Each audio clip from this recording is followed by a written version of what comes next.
how much does a brand actually care about you?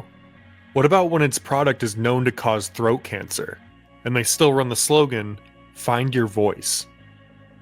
That's what Virginia Slims chose to do. They weren't just selling cigarettes, they were selling a movement. But was it really feminism, or just sexism in a sleeker package? Mrs. Cynthia Robinson was caught smoking in the cellar behind the preserves. Although she was 34, her husband sent her straight to her room. In 1968, Philip Morris had a bold idea. Let's make a cigarette that's also a sign of women's liberation. And thus, Virginia Slims was born. Not just a cigarette, but a statement piece. A slim, stylish, elegant way to celebrate women, one smoke break at a time. And it worked. Women weren't just smoking Virginia Slims, they were buying into them. Because these weren't just cigarettes, they were symbols of progress. Or at least that's what the ads wanted you to believe.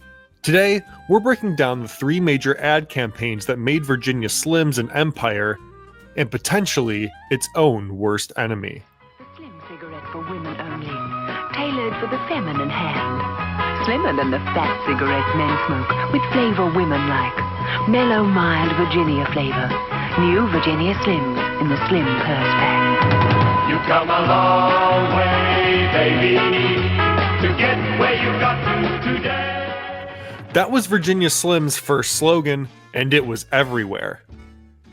The ads showed side-by-side comparisons. Women in the 1920s, oppressed, corseted, and miserable. And then women in the 60s, free, confident, and smoking. It's hard to overemphasize that this worked really well. Virginia Slims launched in San Francisco in July 1968, and by September, the entire US was covered in them. As it turned out, telling women that smoking equaled feminism was shockingly effective. But Mom, we don't smoke. Cut the crap, Eric. I am a nurse. I know that 1 in 5 teenagers smoke. 1, 2, 3, 4, 5. Now, I'm going to... Fun fact, Virginia Slims was the last cigarette ad to ever air on US television, on The Tonight Show starring Johnny Carson, right before the 1971 TV ad ban. The Philip Morris Company has bought all commercial time on the first half hour of all the network talk shows tonight. That is the last half hour on which it is legal to sell cigarettes on radio or television in the United States. It marks, as we like to say, the end of an era. You've come a long way, baby. Fast forward to the 1990s. Feminism wasn't just about working women anymore. It was about attitude. Virginia Slims rebranded with, "It's a woman thing." This campaign had girl boss energy. Women weren't asking for empowerment anymore, they were declaring it. The ads were snarky, bold, and framed smoking as an act of defiance. The language had a playfully rebellious edge, but also some weirdly phallic undertones, or maybe that's just me. But here's the irony. By the 90s, the general public became more aware of the health risks associated by smoking.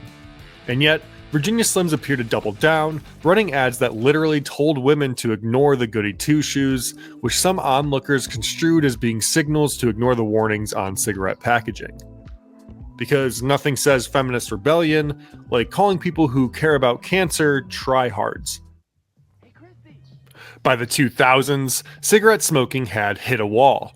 Smoking was declining, so Virginia Slims pivoted again, this time with their Find Your Voice campaign. It was meant to be empowering. Women weren't just smoking for rebellion anymore, they were owning their choices. And smoking was now framed as a personal act of self-expression. But here's the problem. This campaign dropped when women were literally losing their voices from throat cancer. Here's Janet Sackman, the ex-Lucky Strike girl, speaking after losing her original voice. I had the life that every young girl dreams of. I modeled for quite a few years. I worked for all the magazines, and it was very glamorous. I smoked for 33 years, and I couldn't stop even when I was sick. I smoked. The only thing that stopped me was when I found out I had cancer. It wasn't a great look. Public backlash was immediate. Virginia Slim looked out of touch, and they were actively insulting their own customers.